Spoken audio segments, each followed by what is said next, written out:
There was a man named Abraham who lived in Ur of the Chaldeans, a prosperous land surrounded by traditions, idols, and ancient customs. There he had a family, possessions, and stability. However, one day, everything changed. He heard a call that shook the very foundations of his existence. God called him to leave his land, his relatives, and his father's house, to go to a place that was yet to be revealed. It was a direct order, challenging and full of uncertainty. But Abraham believed. He did not question or hesitate. He packed his belongings, gathered his household, and set out for the unknown. With him he took Sarai, his wife.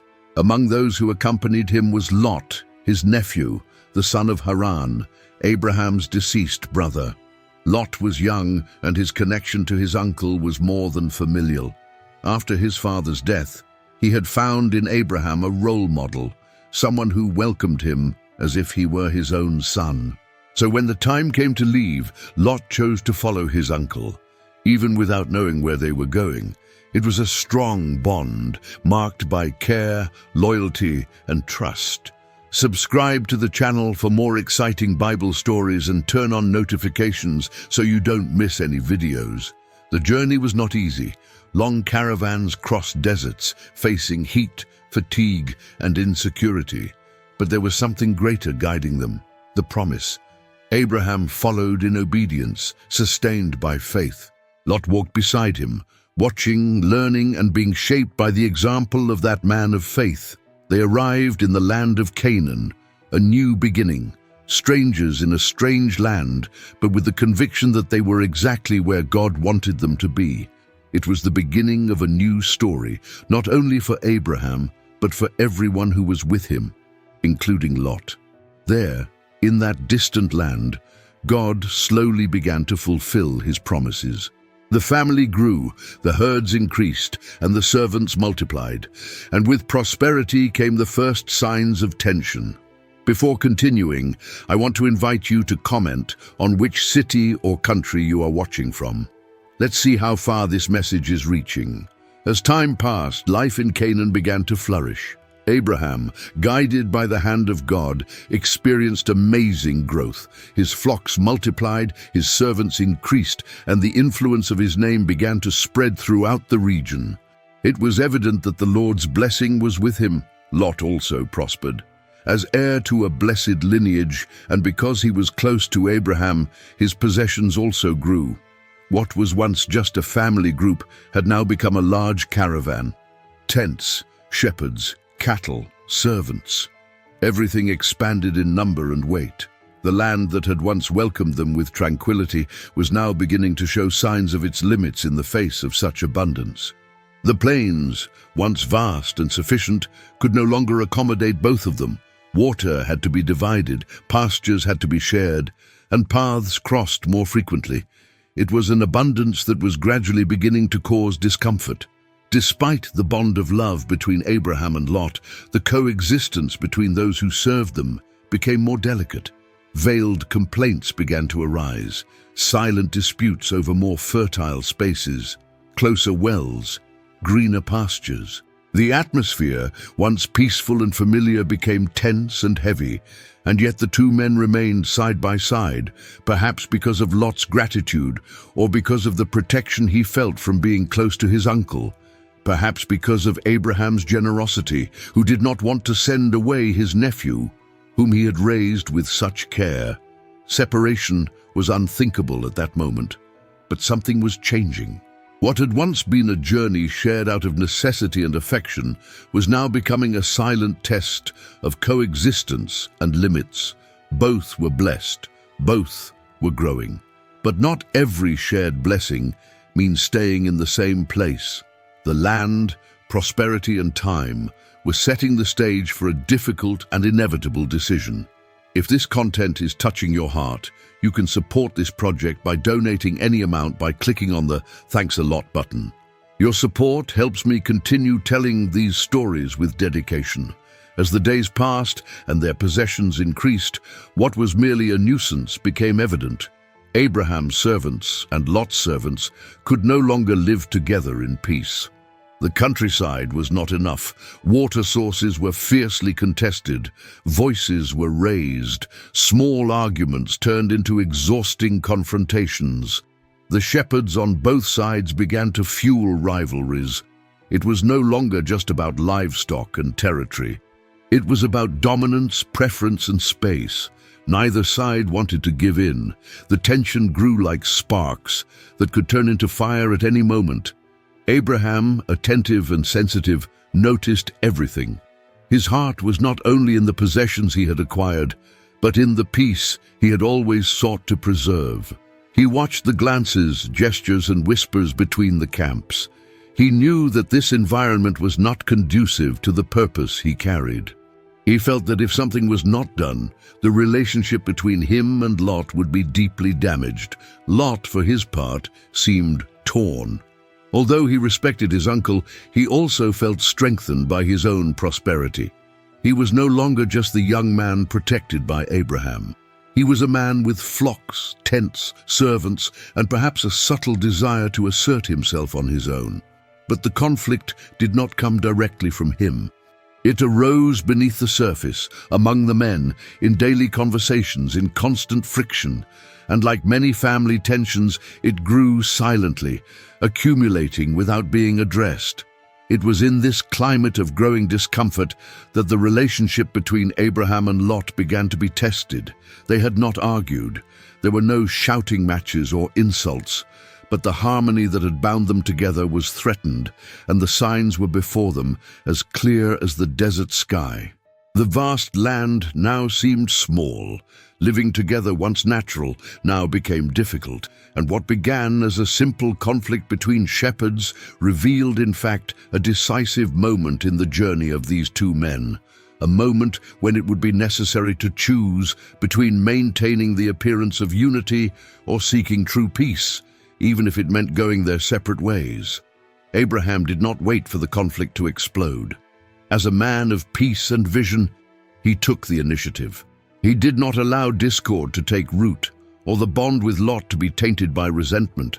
He called his nephew for a talk, not in a tone of reproach, but with the serenity of one who loves and wants to preserve what is most important. They sat together amid the vast landscape with the flocks in the distance and the noise of the tents around them. Abraham spoke gently. "Let there be no strife between me and you, between my herdsmen and yours," he said. And then, with impressive generosity, he proposed something that would make clear how much he valued peace over rights. He suggested that they separate. There was no coldness in his words, only maturity. He knew that physical permanence without harmony could slowly destroy what had taken so long to build between them. Separating did not mean rejecting. It was, at that moment, a gesture of wisdom, love, and preservation. Even more impressive was Abraham's attitude toward the choice. As the elder and leader of the journey, he could have claimed the best land for himself, demanded priority, but he did not. Trusting God completely, he let Lot choose first. It was a gesture of surrender, not weakness, of faith, not passivity. He knew that sustenance would come from above, not from the quality of the land. That moment, silent and tender, revealed Abraham's heart. He did not want to win a family dispute. He wanted to maintain love, respect, and peace.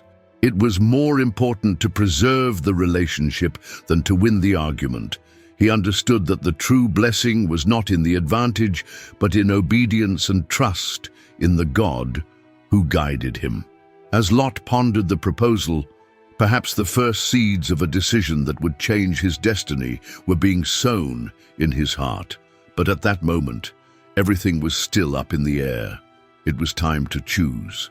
And how Lot would respond to Abraham's gesture would reveal much about his heart and the direction his life would take.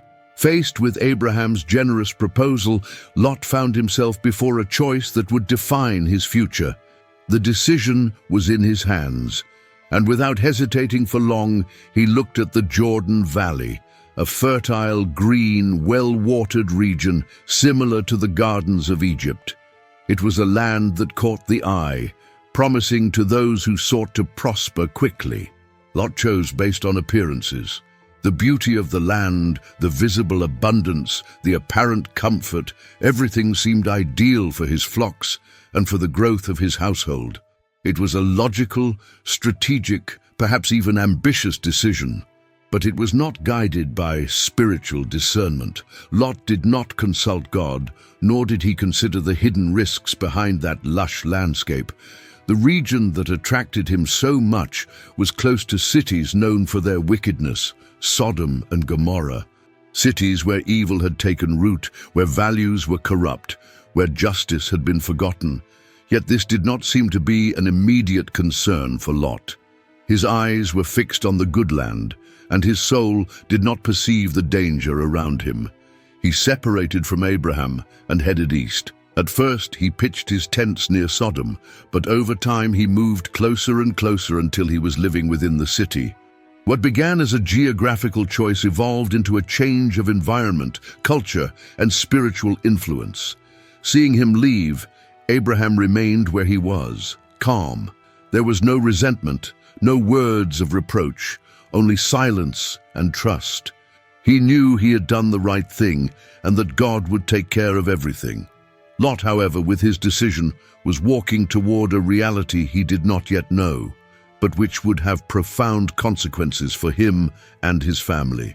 What seems advantageous to the eyes does not always bring peace to the heart. Not all green land is a sign of blessing. Lot's choice reminds us that when we decide only by what we see, we risk straying from what really matters, God's presence and protection. While Lot headed for the green pastures, Abraham remained in Canaan. He stayed with the hills and the land that was less attractive to human eyes. He did not protest. He did not feel wronged. Lot's choice, although it could be seen as a personal advantage, did not shake his inner peace. Abraham was a man who saw beyond the landscape. His security was not in the fertility of the land, but in God's faithfulness. He knew that the same Lord who had sustained him thus far would continue to provide. Therefore, there was no bitterness in his heart. There was peace, a peace that did not depend on external circumstances, but on complete trust in the one who had called him. In the solitude of the hills, Abraham built altars. It was his constant habit. Every time he settled in a place, he worshipped there. His communion with God was the center of his journey. While Lot became involved with a seemingly promising region, Abraham deepened his spiritual roots. That land, seemingly less fertile, became sacred ground because of God's presence. And it was there, in that moment of apparent loss, that God spoke to him again, not to comfort him, but to confirm his promises. He said that all the land that his eyes could see would be his and his descendants. It didn't matter how much Lot had taken. What mattered was the eternal covenant that the Lord had made with him. This attitude revealed Abraham's true greatness. He didn't just trust, he rested. He didn't seek control over the outcome, nor did he demand compensation. His heart was aligned with heaven, and his mind rested in the certainty that God was enough. While the world around him pursued territory, advantages, and quick gains, Abraham walked slowly, his eyes on eternity. He was a rich man, yes, but not just in flocks. He was rich in faith, obedience, and wisdom, and that quiet wealth would, in time, become the foundation of an entire people. The scenario may have seemed less promising to earthly eyes, but there, in the hills of Canaan, God was mapping out a promise that would change the course of history. And Abraham, with humility and confidence, simply followed, step by step, toward the invisible. Lot, after separating from Abraham, settled near the city of Sodom.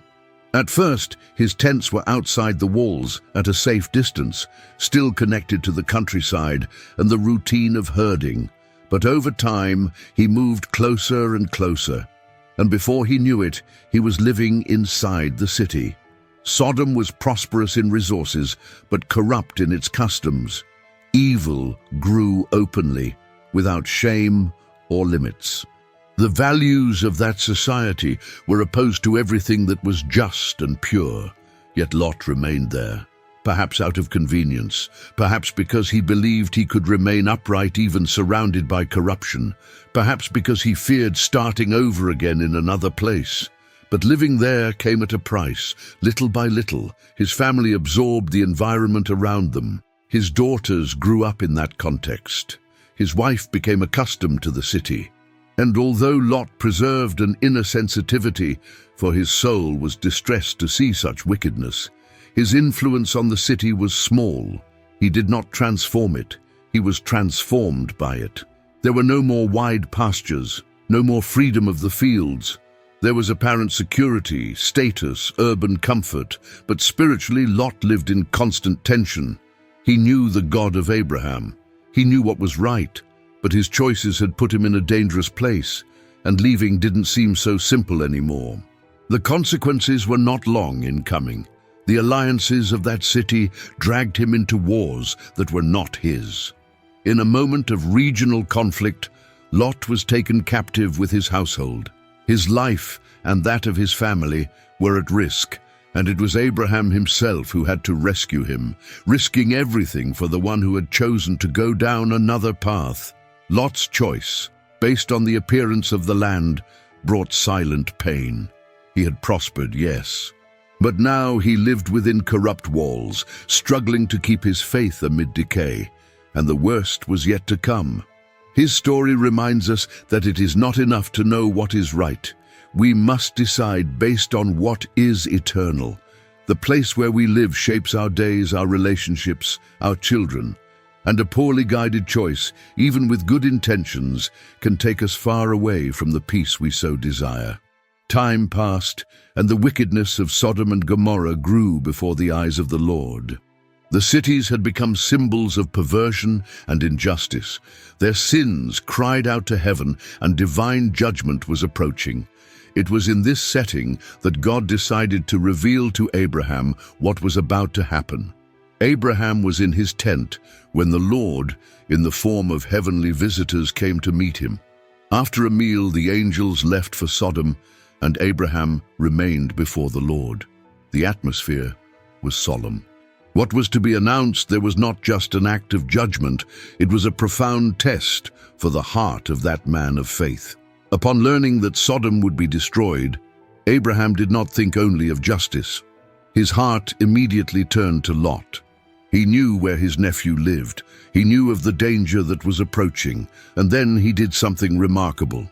He interceded.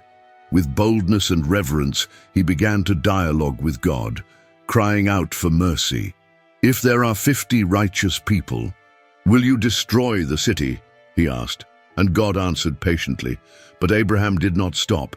He reduced the numbers step by step with humility and insistence, 45, 40, 30, 20, until he reached 10.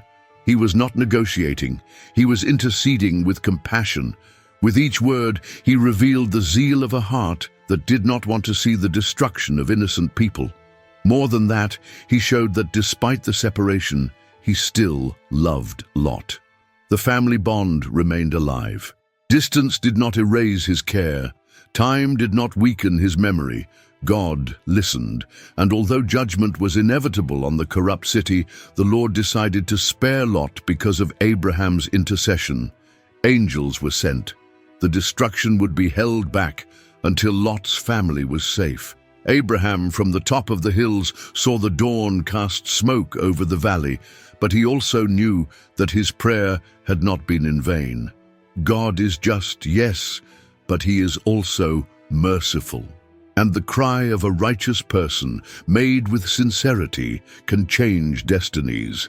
Abraham's intercession reveals that true love is not nullified by distance, that even when paths diverge, it is possible to carry someone in your heart before God, and that sometimes the greatest gesture of love is to place yourself between heaven and earth to cry out for those we love. The decision Abraham made some time before to propose separation had prevented a conflict that could have destroyed his relationship with Lot. It was a difficult choice, but a wise one. And now, from a distance, its fruits were beginning to appear even more clearly. Lot, though surrounded by corruption, was spared because of Abraham's faithfulness and intercession.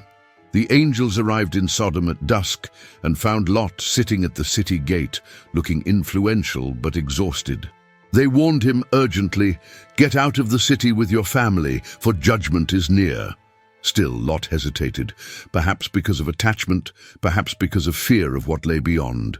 But the angels took him by the hand, along with his wife and daughters, and led them out of the city, not because of any merit of their own, but because of mercy. God remembered Abraham. As fire rained down on Sodom and Gomorrah, Lot and his daughters escaped to safety. His wife, however, looked back and was turned into a pillar of salt, a gesture that symbolized how much her heart was still attached to what they had left behind. Abraham, from where he stood, watched the sky darkened by the ashes of judgment. He knew that the land that had once been so beautiful, chosen by Lot for its appearance, was now nothing but ruins. But he also knew that God had been faithful. He had delivered Lot, even though he had walked dangerously close to destruction. The separation between the two was not only geographical, it also represented a change of journey, of values, of harvests. While Lot lived surrounded by anguish and danger, Abraham remained at peace, sustained by God's promise. The distance allowed each to follow the path he had chosen, but it also prevented the contamination of Sodom from reaching the camp of the man of God. In the end, the separation proved to be an act of protection. Abraham maintained his integrity, his communion with God, and his peace. Lot, though saved, left with profound losses. His home was destroyed, his wife was lost, and his story was marked by wounds that could have been avoided. Still, God's hand was extended. And even when our choices lead us down difficult paths, divine mercy can reach out, rescue, and start anew. The story of Abraham and Lot is not just a record of a separation between two relatives. It is a profound portrait of how God works through choices, limits, and even distances to fulfill his purposes and preserve hearts. At first glance, the separation seemed like a sign of failure, but over time, it proved to be a path of peace, protection, and faithfulness. Abraham teaches us that letting go is not losing when we trust God completely. He did not seek advantage, did not dispute territory, did not impose his authority. He preferred to preserve the relationship, trust the promise, and follow with humility. His peaceful attitude avoided greater conflict and showed that sometimes true strength lies in yielding. Lot, on the other hand, reminds us of the risks of choosing with our eyes and not with our hearts guided by God. He saw a beautiful land but ignored the spiritual environment. He drew close to comfort and appearances, but ended up immersed in a reality that corroded his family and his peace. His choice was legitimate but hasty. The separation between the two did not destroy the love between them. Abraham interceded fervently for Lot, showing that we can continue to care even when paths diverge. And it was this intercession that saved Lot from destruction, proving that praying for those we love, even from a distance, is a powerful and transformative act. In the Christian life, we are often called to deal with family conflicts, difficult decisions, and relationships that need new boundaries. This story shows us that walking together is not always the best way. Sometimes separation, done with wisdom, humility, and love, is the only way to preserve peace and allow each person to grow before God. In the Christian walk, it is important to understand that some separations do not represent rejection or a lack of love, but rather a form of preservation. There are times when keeping distance is the best way to avoid conflict, protect relationships, and allow each person to follow the path God has for them. This requires courage, because choosing peace often means giving up something we love or even setting aside rights we could claim. When making decisions, we cannot be guided solely by what is visible or seemingly advantageous. We need to consider whether the path we choose is spiritually healthy and aligned with God's will. What pleases the eyes will not always bring peace to the heart, and what seems like loss may actually be deliverance. Even when life takes us in different directions from those we love, our role as Christians is to continue interceding for them. Praying for those who are far away is an act of love that carries power to touch God's heart and transform circumstances. Often, someone's deliverance is a direct response to the silent prayers of those who have decided not to give up. Above all, we need to trust that God is in control of our future. Even though the paths He leads us down may seem uncertain or challenging, we can rest in the assurance that He sees beyond what we see and knows exactly what is best for us. Trusting in this care is living with the peace of knowing that we never walk alone. If you enjoyed the story of Abraham and Lot and want to continue following other stories of faith and overcoming adversity, be sure to like this video and share it with your loved ones. And of course, subscribe to the channel so you don't miss any new content. Together, we will explore more powerful lessons from the Bible.